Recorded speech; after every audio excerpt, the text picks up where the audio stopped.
You need to face your demons. You need to face your pains. It's almost like alchemy. In order to transform a metal in gold, you have to put it under pressure, like you do with diamonds and rocks. And humans are the same. We need to go through fire to get to the best version of ourselves. I used to flatten myself to match this environment.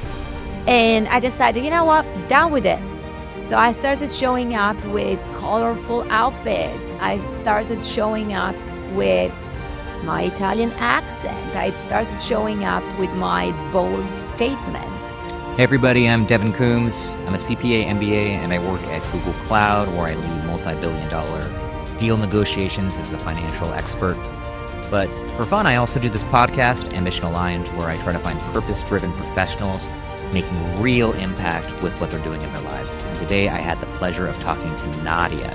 Now, she's really awesome. I'm really excited to have her on. She's the head of data analytics for Google, but she's also launching a new book called Find Your Zeal, and does coaching, and does tons of speaking engagements and podcasts where she encourages others to reflect on themselves, find their passion, and transform their careers.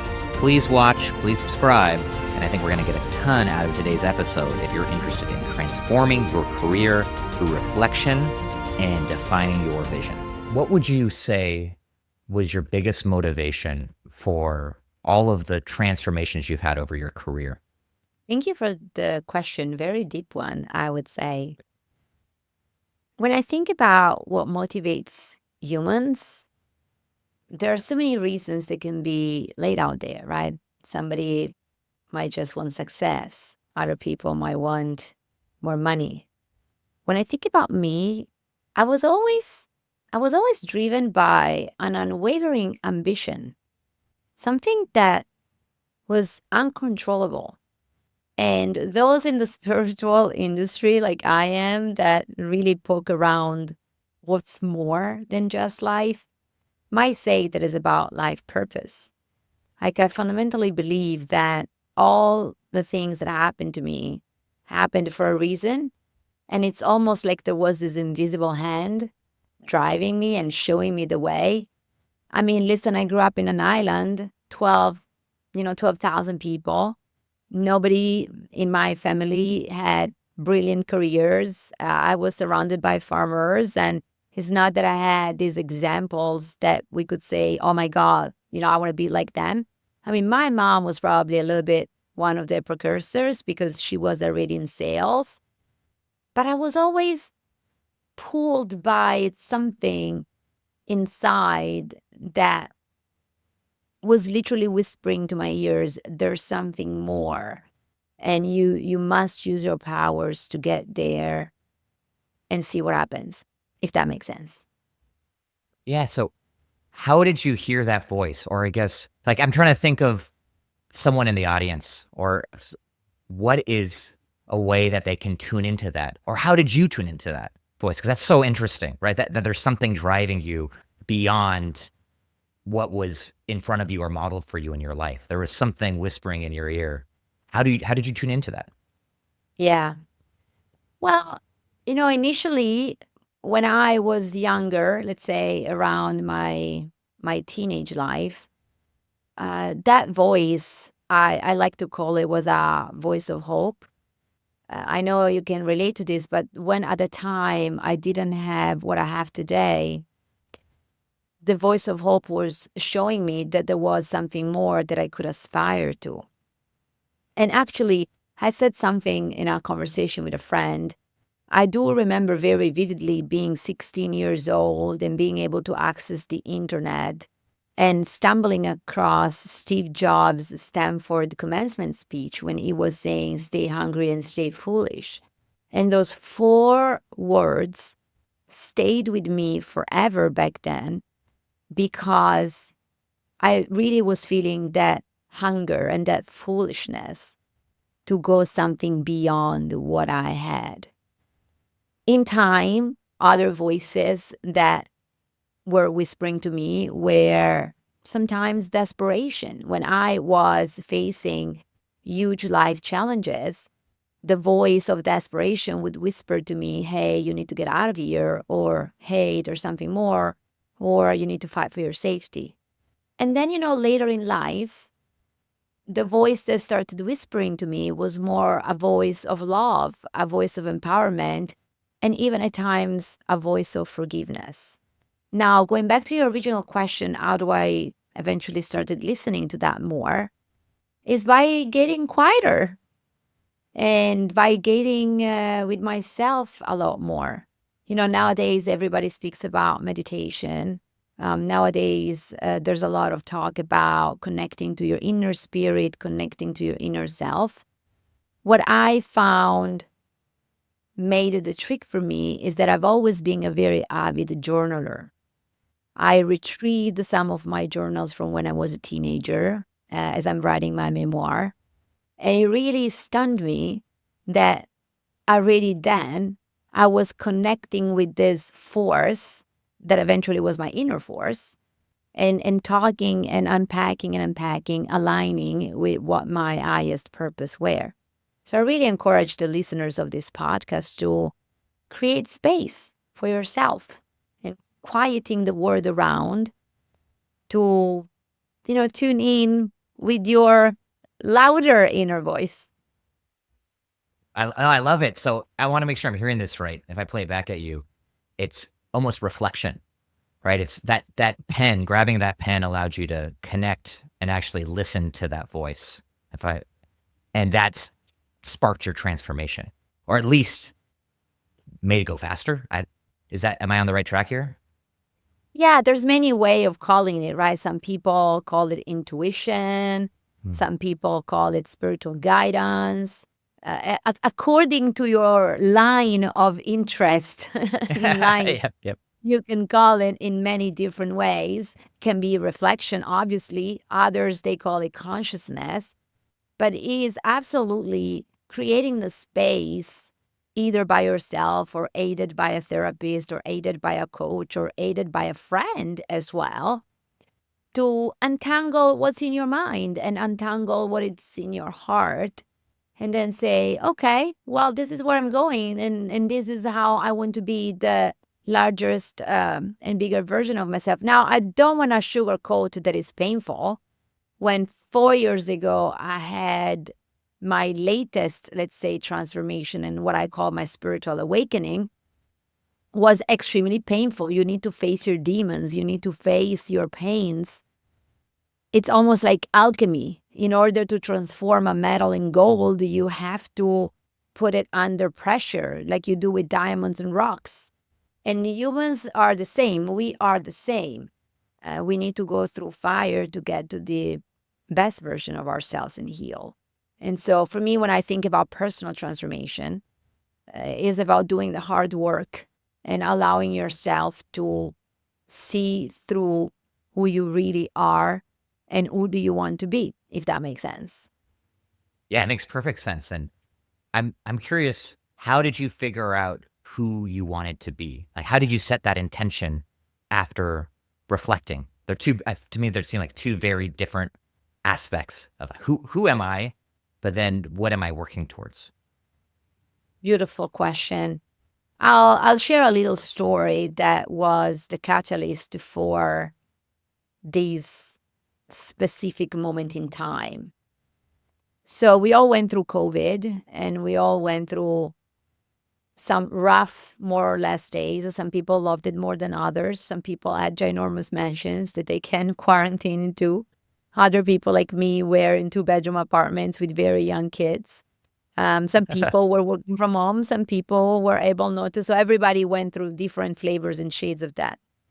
And at the time, I had just moved to New York with my family from Italy. I had a 9 months old and a 2 years old kid, or baby, or toddlers. I don't even know how to call them, but let's say two very challenging individuals that I needed to deal with, called my daughters.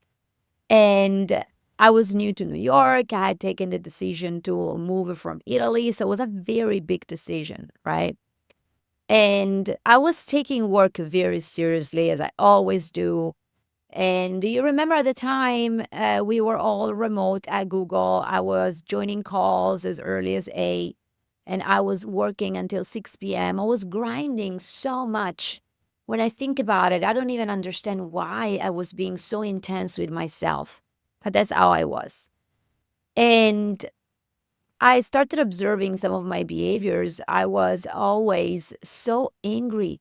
I was so upset. I didn't have what I used to have when in my Google career, that I would travel and meet people. And I'm a extroverted introvert. So I do love being with people to a certain extent.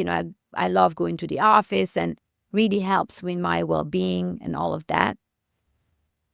And after a few months of these grinding, I remember was around January 2021. So winter was so cold, we couldn't go out.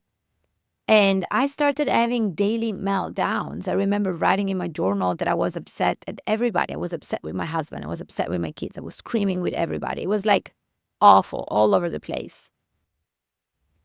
And one day I was with my therapist because I was like, I need to start seeing someone. This is overwhelming. I can't get out of it. And I was seeing my therapist at Google. We have all these incredible benefits. And I said, listen, this is going on. This is going on. And, she was asking me questions about my family and, unpacking a lot of the traumas and all of that. And she goes, well, listen, as a mom, you really need to take care of this. She was like, you can't continue this way for your kids. I mean, this could result in scrutiny and even getting your kids away at some point. Like, you really need to get, you know, your act together in a way. And that for me was the rock bottom. I was like, I can't continue like this. I really need to find a way out. And I started turning inward, and I started exploring what else is there that I could do. And I started prioritizing myself. I started saying no to people, and I said, I really need to get out of this loophole. Like, I felt I was in a dark tunnel. And I decided to hire a lifestyle coach. Um, you know, Mesa was incredible. And she gave me permission to look my nightmares in the face. And she gave me permission to stand up for myself, heal, and start a very long journey of spiritual awakening. So I know it's a lot, so I'm going to pause. But this is how it all began. No, and thank you for sharing. And I completely understand. I had a young child during COVID too, my daughter as well. And so it's interesting. I'm thinking about how you said to make diamonds, you need pressure. And it sounded like to me that was the environment that you were in, where you finally maybe were on autopilot for a bit and doing what was natural to you, grinding at work at this high level of success. And then this extra pressure comes in of COVID. It seems like life throws everything at you. COVID, young kids, small apartment. I live in the Bay. We had a small place too. It's like the perfect recipe for just being under pressure. And it sounds like you're coming out transformatively on the other side of it. And what was that moment that got you to commit to going to a lifestyle coach, that got you to see the other side of it? Was it something from your past, that of a reflection from your past, or was it an intention you set for the future? What I did back then is that I looked back in my life, and I looked back at all the achievements and all of the grinding and all of the success that I had achieved. And I looked at the young self that I was. It's funny because it's coming to my mind the image of Jennifer Lopez movie, the one where she goes and meet her younger self and she hugs her and she cries. But it was pretty much like that. It was pretty much a moment where I looked back and I said, wow, I didn't arrive this far for nothing. After even moving to New York, I mean, I lived in 4 countries. I traveled the world, and I had these two wonderful babies, a wonderful husband. I looked at my life. I transcended myself for a few moments, and I said, I gotta do something. I can't waste all of this. These are things that people dream of. These are things that I myself have always dreamed of. These are things that I had planned, I had manifested for myself, that I made happen for myself. And how silly would it be to waste it all just for not taking ownership of my flaws and fixing them? And so, in that moment when I was unpacking with my coach, I said, I gotta do something. I gotta go back to protecting all the greatness that I have. And I gotta do something to really get out of this hump, this ginormous hump. And funnily enough, what really helped me to get the courage were the feedback from my audience. I was already out there. That was a moment where when I was sharing on social media some of my pain, and there were so many people rooting for me. There were so many people that were reaching out saying, "Hey, thanks for your work. We get courage. Thanks to your example, we have hope." And I remember having a conversation with Mesa about it, my coach, and I said, wait a moment. I said, I think that this is my life purpose. Like, if all of this is floating my way, if all of this is coming my way, that means that I have the responsibility to rise and stand up as an example for many others. At the time, I was gifting coaching session to Googlers. And I remember every week I was seeing, 3, 4 people to support. It was my way to help people through COVID.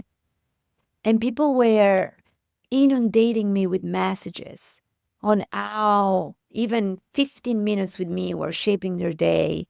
How, thanks to something that I had said, they were getting more courage. So all of that really contributed to give me the courage to say, you know what? I gotta rise. I can't put myself in a corner. My mission in this world is more than that. I gotta use my voice to lift others as I lift myself and make an impact into the planet. Wow. That's huge to go from you're already so successful at Google, but then using this moment of pressure to actually start making some actions. It sounds like you were taking actions on sharing your story, which requires a lot of vulnerability. And it's not an easy to press that button, right? And start sharing how intense these emotions can be, right? And it sounds like people leaned into that and really understood it and it motivated you. So I'm hearing like about connections, leading into your character and authenticity. What were some of the first behaviors that you started to do to head down this new path? Yeah, I remember very clearly that one of the first thing I did was really leaning into my real self, which I know sounds a little bit weird, but let me unpack it. Until then, I was very corporate, like very serious, very organized, operationally, everything. I was the epitome of perfection, I would say. And even if inside I was feeling like exhausted or that I needed a break and things like that. So the number one thing that I did was showing up more authentically, like starting to being open about my flaws and my challenges and sharing with people, hey, you know what, I'm having a bad day, or hey, you know what, like things are a little on the wrong side today. I'm extremely moody. I was diagnosed with GDA, which is general anxiety. And for all the women listening to this, I've been diagnosed with PMDD, which is this premenstrual depression. So mental health is something that for me is very high in the list of things that I care for. And I started talking about it with people and say, you know what? It's okay if you're having a day. So really leaning into the authentic spirit, very much Brene Brown was one thing that I did. And then the second thing that I did is I gave myself permission to be Nadia, which I know it might sound weird, but like at Google, I'm in tech. So I deal with data measurement analytics topics, which most of the time translate in being in a rooms of male that are dressing in black and white and they're not very Yep. smiley. And I am typically the female factor. And I used to flatten myself to match this environment. And I decided, you know what, done with it. So I started showing up with colorful outfits. I started showing up with my Italian accent. I started showing up with my bold statements. And I remember so well one day, there was the CEO of my client. I service a very large client globally. And he approached me and he said, Nadia, when you're in the room, everything shines and you bring such high energy and high vibration that it's such a pleasure to do business with you. And I was like, Wow. whoa, being myself is giving so many upsides to everybody out there. And so by leaning in into what really was, I was like, okay, let's do it. I show up in sequins and feathers sometimes in meetings, and that makes everybody happy. And then the third thing that I did, I said, you know what? I'm just going to be out there. And so the two tactical things that I started doing, well, three tactical things, I started being more outspoken on social media. I was like, you know what? I have nothing to lose. So let's do it. I created a podcast of my own with a Google friend to talk about human leadership. And I built my website coming out of the closet as an intuitive person that loves spirituality and esoteric things, and giving space to all of this in the corporate environment to really help people to connect with their purpose. Because I believe that in our corporate environment, we have the responsibility to be more than just technology. We have the responsibility to create environments that are uplifting for everybody, because we spend so much time at work. Like, we spend 2/3 of our days. So what are we doing? We need to build an environment where people can be happy, show up, and be the best version of themselves. And so for a moment in time, I used to have this tagline on LinkedIn, which was, I transform lives and corporation to generate zeal for life. And I'm like, that's what it is. That's what we're here to do. We're all here to live a life that is fulfilling. And corporation must be part of it and have an active role. All this stuff is resonating so deeply with me. And it's so amazing what you did. And I love the word zeal, like passion comes to mind. And it sounds like that's what you did. And I think what's really interesting, it reminds me a bit of what I've been going through recently. It's so easy to kind of, once you go to the corporate mold, to try to fit the mold because it leads to success, right? But then at some point, everyone's living as copies of each other. It's like AI or social media, right? Everyone's just a ChatGPT excerpt of another person. And just by being yourself, being authentic, you aren't saying you were working less. You weren't saying that you were changing up your strategies there at all. It's just you started being yourself more. And that was your differentiator. That's what was your niche. No one else can be you, right? You're unapologetically you. And that is so awesome and important for people to hear, that might be the catalyst for career transformation, right? Is just be yourself. So here's a doozy for you. How do you be more of yourself? How did you go through that journey? Yeah, this is a very good question. I mean, listen, it's a lot harder to be yourself than a washed up version of somebody else. Especially if you are someone that has very bold ideas, a differentiated way of showing up. I'm an immigrant in America. My accent is far from perfect. I presented yesterday in front of our president at Google, and everybody made fun of me for how I pronounce automobile, which still today I'm like, you know what, that's a terrible word for me to say. And I'm Italian. I'm a little louder than the average. Like, I carry with me a vibrational energy that cannot be ignored. Like, when I'm in a room, that I'm in the room, even if I'm quiet. Like, it exudes from my body. And so it's a little harder to be that, because you can't hide. And when you try to hide, then things don't go in the direction that they need to go. And my biggest encouragement to people that are on the journey, especially those that are early in their careers, yesterday I spoke with these students from a college, is take the time to fully unpack what makes you.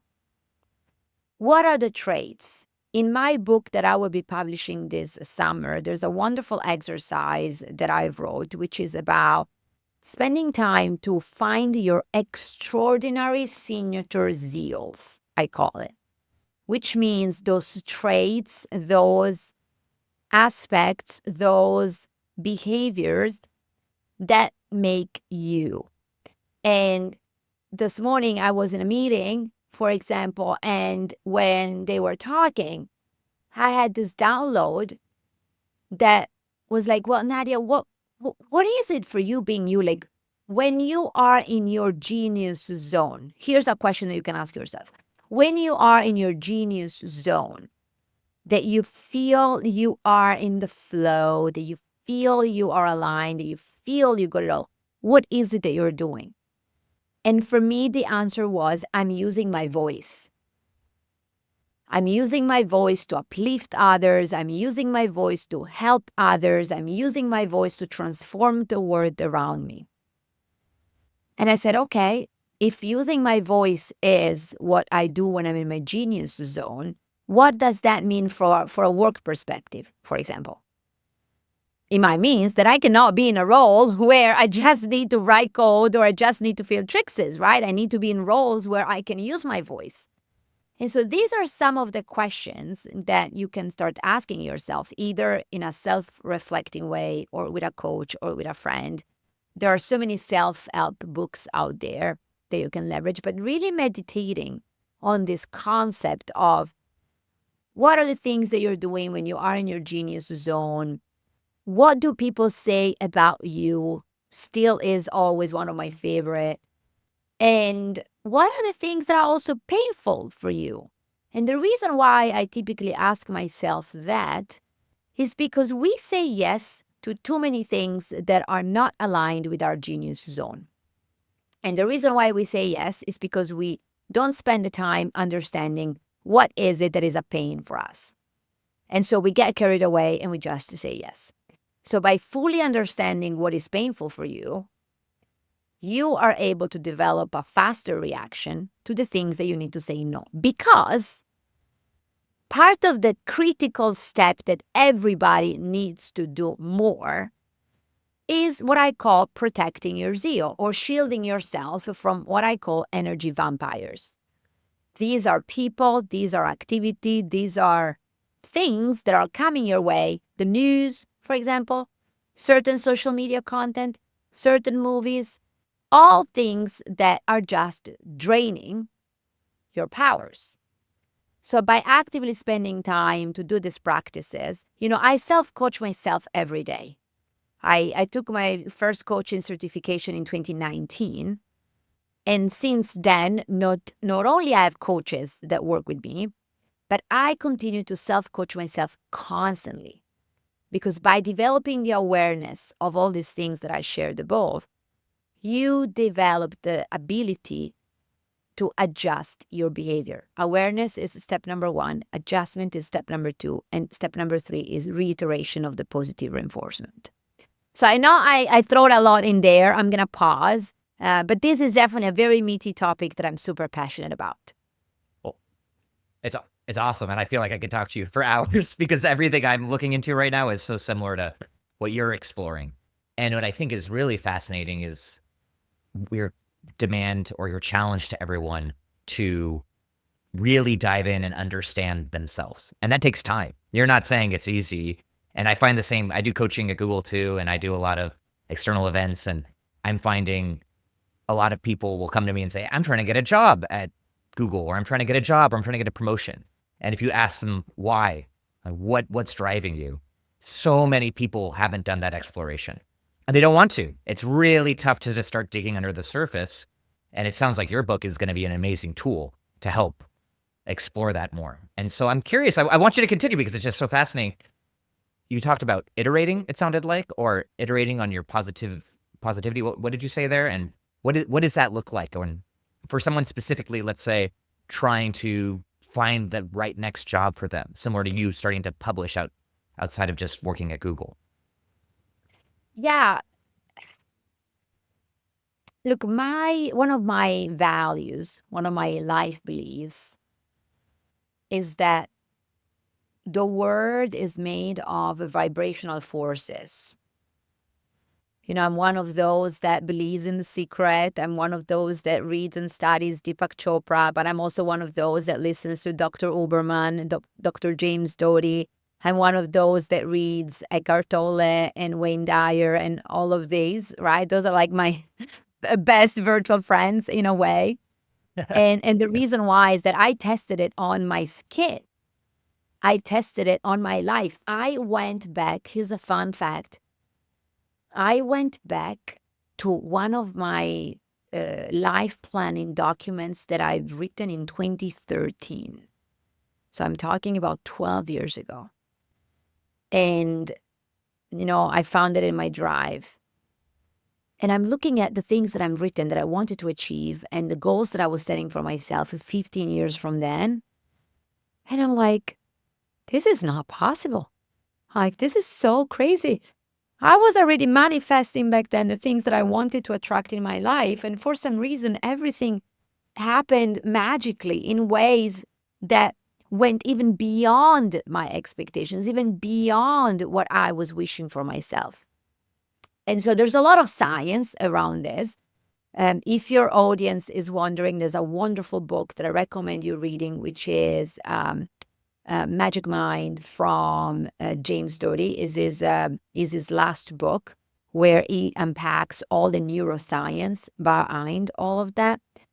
But in a nutshell, the more you live in an high vibrational state, which is the state of zeal, the state of happiness, the state of joy, the state of moving forward, the state of gratitude, the more you will start attracting things to you.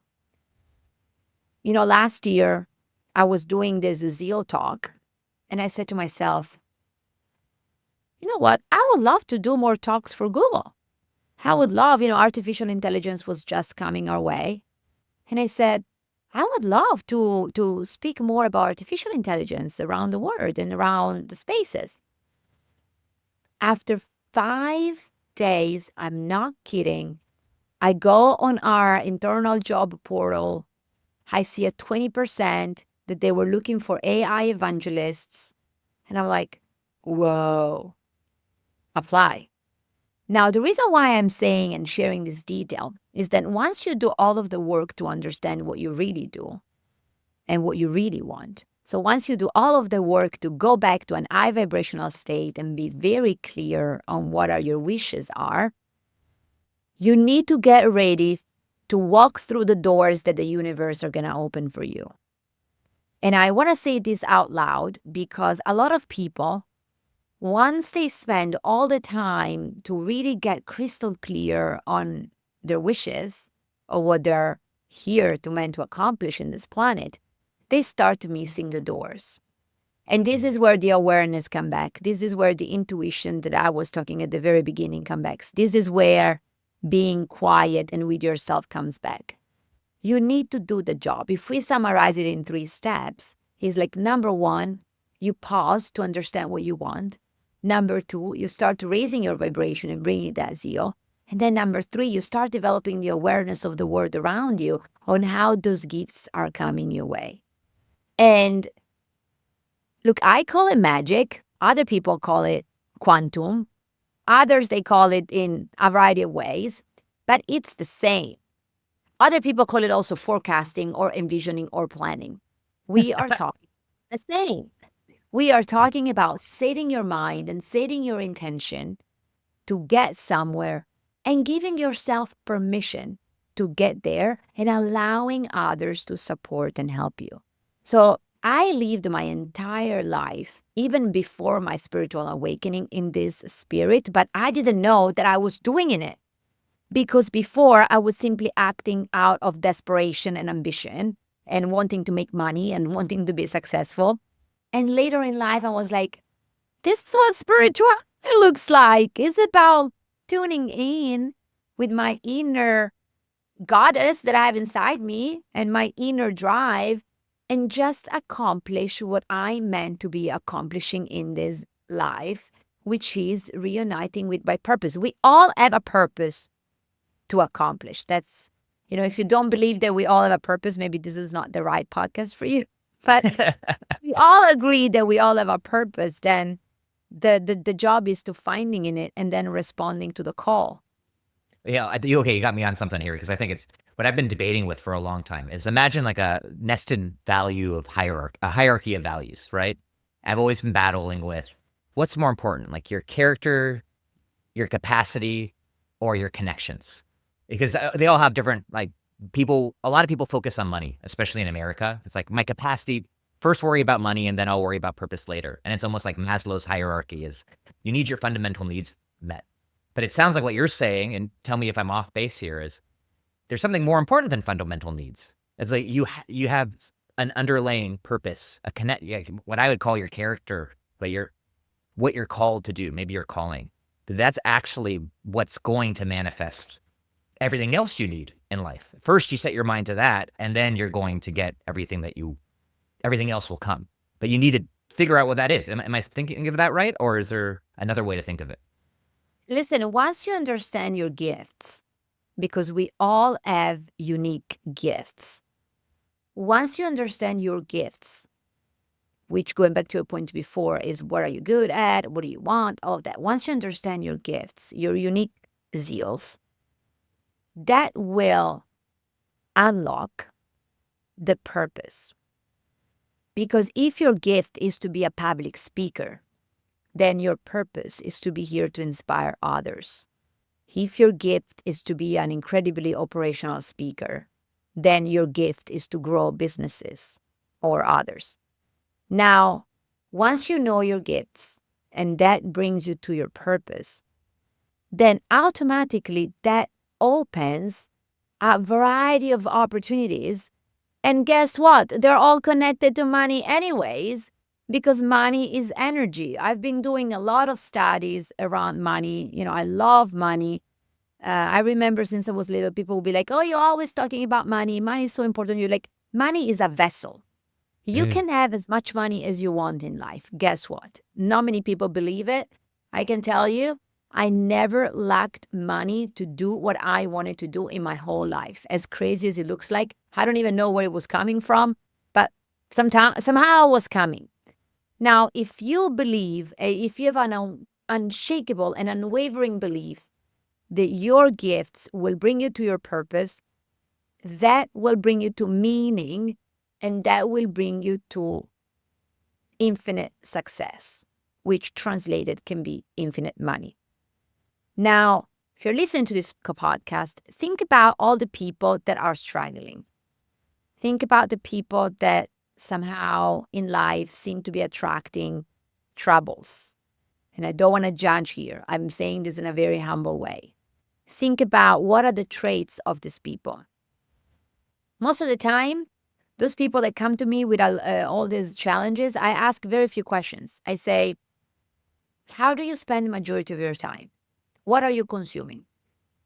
Then I start to hear people watch horror movies, people watch violent movies, people are scrolling and shutting their brain with constant news. People are just rambling in these endless spirals of negativity. I'm like, how can you expect to be attracting opportunities?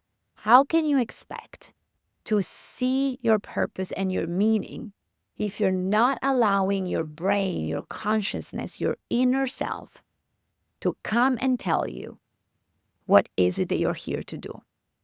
Like, if you don't allow your spirit to talk to you, then I cannot help. On the contrary, though, I can help if you say that you are taking the times and the steps to move forward.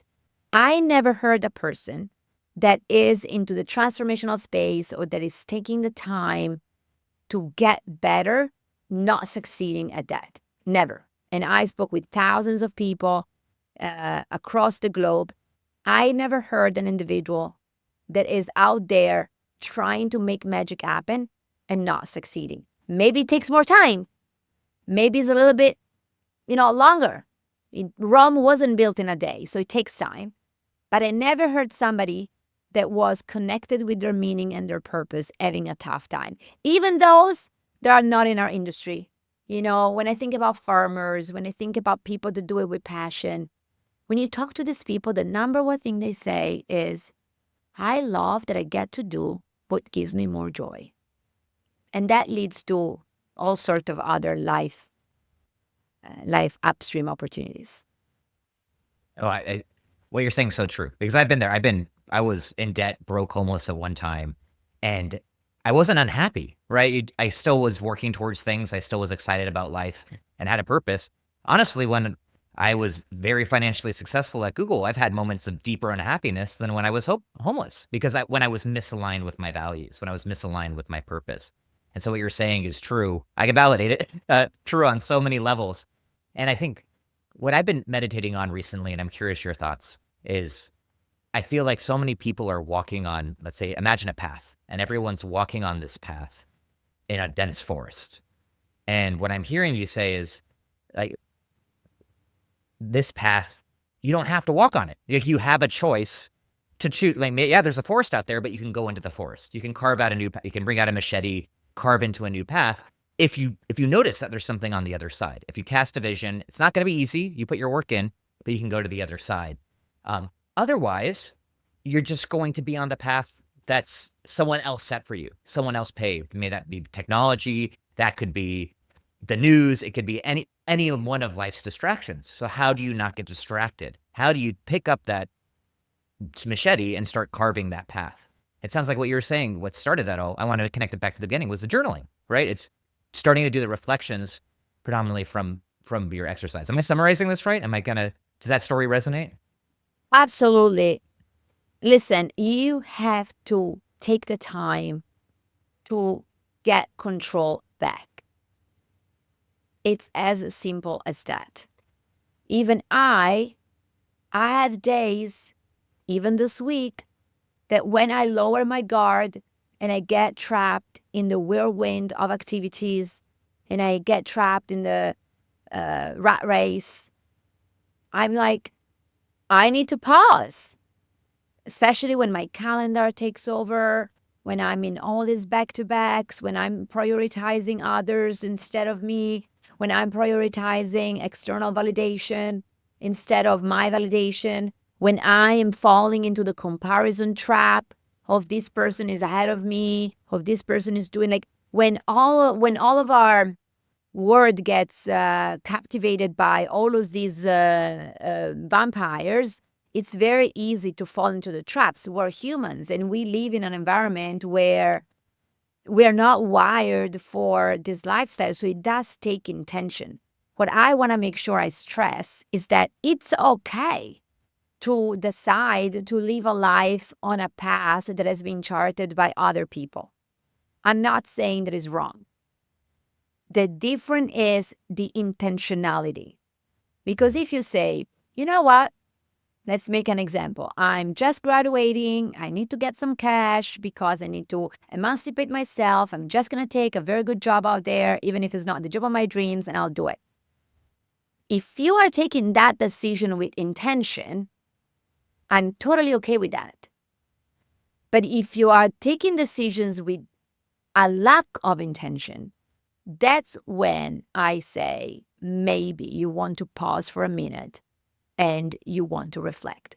And the reason why is because the moment you say, I'm taking this decision, I'm staying in the corporation, for example, because it connects with my highest purpose, it connects with the fact that I provide for my family, it connects with other people, then you're going to find that meaning. But if you stay in your position and if you accept to be in positions in life or at work or whatever it is, just because you're going with the wave and just because you're letting water carry you without taking control back, that's when it's going to fight back and saying, yeah, you got to wake up. So for me, if people are wondering, and because a lot of people ask me, but how do I identify spiritual burnout, for example? How do I identify that I need to do something? The question I always ask back is, what's your intention telling you? Are you acting with intention, or are you just going with it?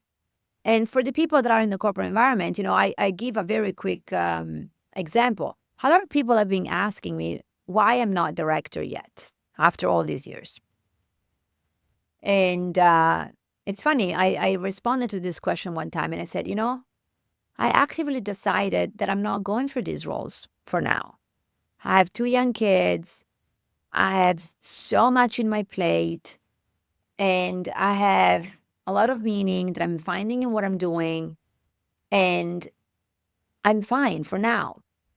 And what is so interesting in that is, if people would have asked me this question before, even before other promotions, I would have been like, yeah, they're not giving me the opportunity. They're not promoting me. I would have been so bitter about it. And then it took a very honest and hard conversation with myself and saying, okay, but what's your intention here? So I really encourage people to noodle on and mull over this question, which is, what is your intentionality? What is your intention telling you? Oh, it's so crazy what parallels we have because, doing the chief of staff role at Google, that's and then the question I've been grappling with for the last year is, do I want it? Is this something that I actually wanted, or am I just doing what other people expect out of me? And what's really interesting is when you start leaning into your authenticity, like you said, it actually helps your career too, because then people you're not as competitive. You're not doing things that are obviously Machiavellian or whatever people might perceive as that, even if that's not your intention. You're just actually being authentically you, and people will appreciate it more because there's not enough people like that at that level. So really, really awesome, really interesting that we're having all of these different parallels. I imagine you're very busy, so I got to start wrapping this up. Otherwise, I think I could ask you a million more questions. So do you want to play a fun game real quick where I ask you just a few rapid fire questions? I would love, and by the way, I'm Yeah. sure you realize now that things happen for a reason. It's not by chance that the two of us met. Yeah, not at all. It's such a this is an evidence of everything that you're saying, right? Is what's the likelihood that you and I, if you did statistics, there's no chance you and I would randomly meet, both be doing such similar things and having such similar passions and avenues in life. But we met, right? In this time. And so it's so awesome. So well, I guess finding your zeal, whatever whatever the positivity and the vibrations are on point for this one. I love it. So with that, I want to just to get to know you a little bit better just as a regular person. What's your favorite dessert? Oh my God, I'm not a dessert person, Mm. but when I must have it, I'm a tiramisu person. I'm Italian, so. Okay, tiramisu then. Okay, what's your favorite savory dish then, if you're a savory person? Oh my God, I love pizza.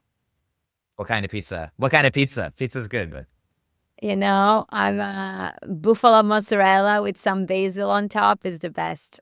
okay, beautiful. I've been to Italy before, Rome, and like getting that just like the classic, almost like thrown in a toaster. It's so good. Um, okay, what is your favorite book on purpose that you've read recently? I will be forever a lover of the Wayne Dyer, The Power of Intention. It's a book that I listen over and over and over. I already listened it 4 times. Highly recommended. Okay, I love that. And then I'll check it out. I haven't read it, so that's going to be a great ad for my list. What is a piece of advice that you think people should stop giving? Oh my God, a piece of advice that people should stop leaving. Oh, I know that one. You know when they say you only live once? I'm like, you don't really only live once. What is true is that you need to make your current life a masterpiece, but you gotta be living many other times. I love it. Even in this life, I've lived multiple lives at this point, right? Like, we have so many paths and avenues. I love that one. Let me think. That's another one. What is the favorite job you've had in your whole career? What's the favorite job you've had or held? Oh my God, there was one time I was head of core infrastructure, GTM. I I was in my 30s and I was traveling the world. I was on stage every week in a different country, presenting to clients and sellers. Was the toughest job that I have, but also the most exhilarating and the one that I loved the most. That's awesome. That sounds really fun. And then what's the most fun thing you do on the side when you're not working, when you're not doing the million passion projects, the podcast, the book, the speaking engagements? What fills you up? Yeah. I won't I will I'm gonna say I hope your audience is ready. I actually have it in front of me. Yeah. Are you ready for this? I'm surprised. I'm excited now. Yep. So I'm a tarot reader and I read cards and I just got a new deck today. So I just pulled a card for your audience. It's Ooh, called Wisdom number 22, which I find incredibly in line with what we're doing. that's cool. When we meet in person, I actually that'd be cool. I've never had that done before. If you'd be interested, that could be a lot of fun if it's fun for you. Um, okay, and then last thing. Now imagine I'm gonna put you on the platform. You're gonna make a YouTube short, the most impactful YouTube short you've ever made that's gonna change lives. 10 seconds to a minute. What would you say? This is your shot. Trust your gut because chances are that whatever is telling you is true. I dig it. It leans into that authenticity that we've been talking about all along. Listening to your own voice, listening to yourself. Nadia, it's been such a pleasure having you on.